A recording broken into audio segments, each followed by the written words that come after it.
¿Por qué los italianos y los españoles hicieron grande Argentina hace casi 100 años? Hoy quiero venir a pensar con ustedes esta idea que me estuvo dando vueltas en la cabeza, que creo que se puede resumir bastante bien en tres ejes muy interesantes para mí, que son básicamente, por primera parte, el sacrificio.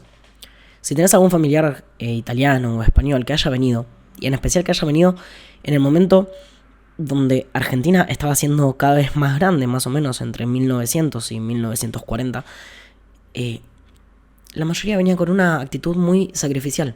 Venían a laburar, básicamente. Venían a tratar de sacar sus vidas adelante y la de sus familias. Venían a tratar de hacer la América. Si tenés familiares que hayan venido en ese momento, seguramente habrás escuchado parte de esa historia, que se estaban cagando de hambre, básicamente, en Europa. Y que tenían que salir de ahí, uno de los lugares más lindos, grandes, importantes y que tenían mayor futuro que podían tener en ese momento. Era Argentina. A mí me ha tocado muy de cerca vivirlo. Entonces, era gente que era muy sacrificada. Nosotros nos quejamos hoy en día de lo que tenemos que trabajar, de que no podemos ahorrar y un montón de cosas. Y era gente que capaz que comía una vez al día. Era gente que no tenía un baño dentro de su casa. Era gente que gracias que se podía mover en burro. Entonces, realmente capaz que tenemos que empezar a recuperar un poco de ese espíritu sacrificial que había en algún momento. Y que en estos últimos años se ha tratado de volver en parte.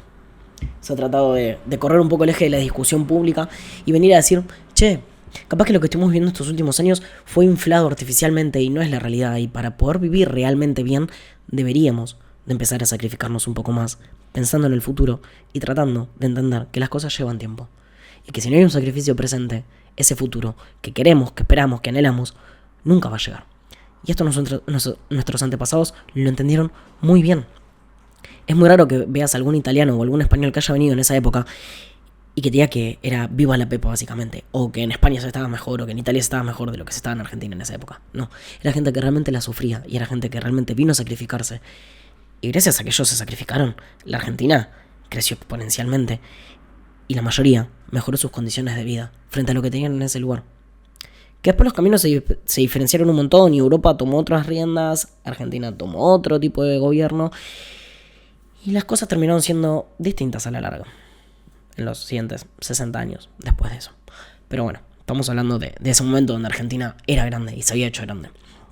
Otra de las cosas que tuvieron es que, justamente de la mano con ese sacrificio, la mayoría tenía muy arraigado lo que es el capitalismo, el ahorro y el trabajo duro. ¿Por qué capitalismo, ahorro y trabajo duro? Que lo dice Bastos.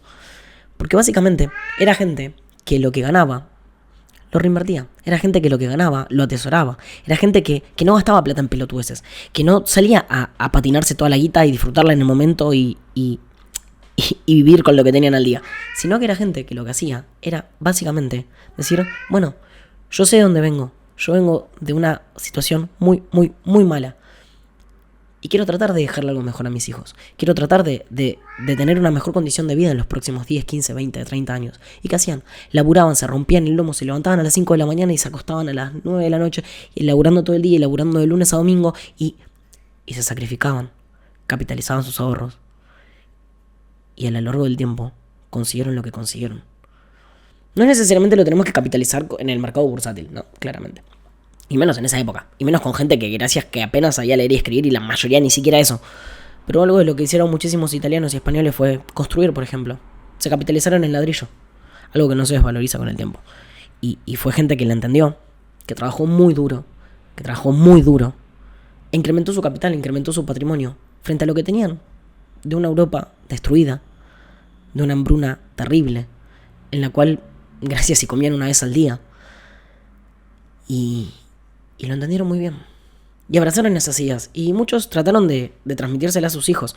El tema es que después a lo largo del tiempo, y en especial con un marxismo cultural tan arraigado en la sociedad que fue creciendo con el tiempo, eso se fue perdiendo.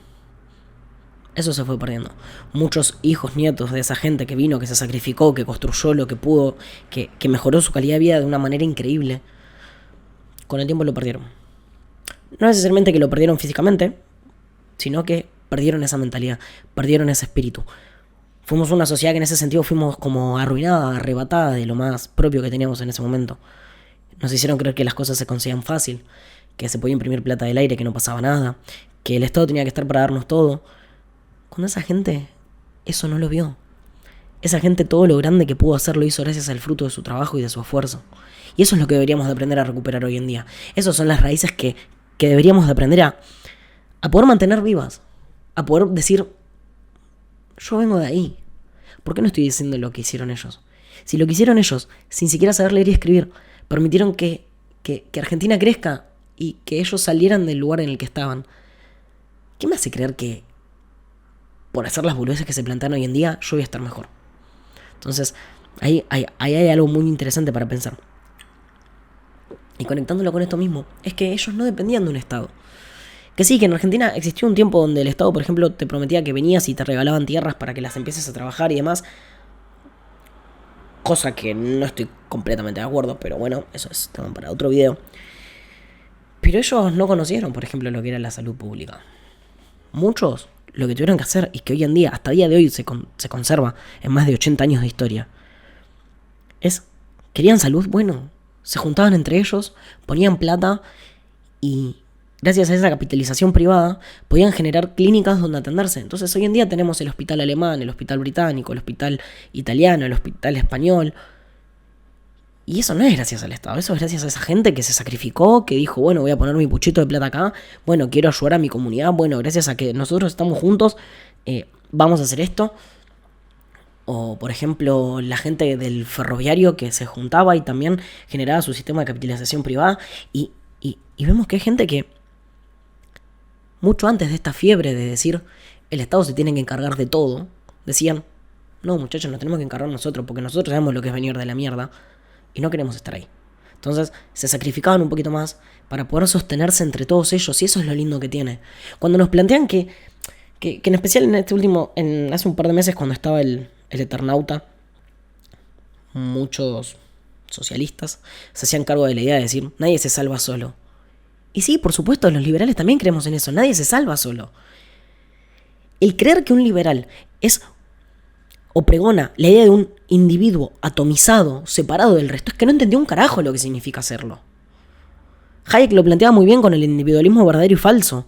El individualismo es que yo trate de ser la mejor persona que puedo conmigo mismo y que de esa manera pueda ofrecer lo mejor que pueda al mundo para que en las interacciones sociales que se están dando podamos beneficiarnos todos mutuamente. Si yo te ofrezco un buen video, si yo te ofrezco una buena reflexión, si yo te ofrezco un buen tratamiento psicológico, si yo te ofrezco un buen plan de comunicación, si yo te ofrezco una buena comida o lo que fuese, vos te vas a beneficiar, pero yo también. Entonces, esa es la idea del individualismo, de que nadie se salva solo, de que en realidad somos individuos en interacción. Creo que eso nunca me voy a cansar de decirlo. Y eso que yo pasé por pensar que éramos individuos aislados y que lo mejor era eso y demás y todo, pero no. Realmente, estamos en interacción constante y lo mejor que podemos hacer es tratar de mostrar la mejor versión de nosotros mismos, tratar de ser la mejor versión de nosotros mismos para ayudar al prójimo dentro del ámbito que sea. No estoy hablando en nada en particular. Trabajes de lo que trabajes, vivas de lo que vivas, hagas los voluntariados que hagas. Tratar de ser la mejor versión de vos para que el prójimo se pueda beneficiar y el prójimo también te ofrezca su mejor versión para que vos también te puedas beneficiar. Dostoyevsky lo decía muy lindo, decía que todos somos... Bueno, ahora estoy viendo si fue Dostoyevsky o Tolstoy. Bueno, planteaba que el hombre es responsable por sí mismo, pero también por toda la humanidad. Entonces, tu granito de arena, aunque parezca un granito de arena, es algo sumamente importante. Y es algo que no se va a poder repetir ni reemplazar jamás. Entonces, tratemos de ser la mejor versión, tratemos de aprender de nuestros antepasados y tratemos de entender que si no hay capitalismo, ahorro y trabajo duro, probablemente el futuro que te estás esperando no sea el que terminas teniendo.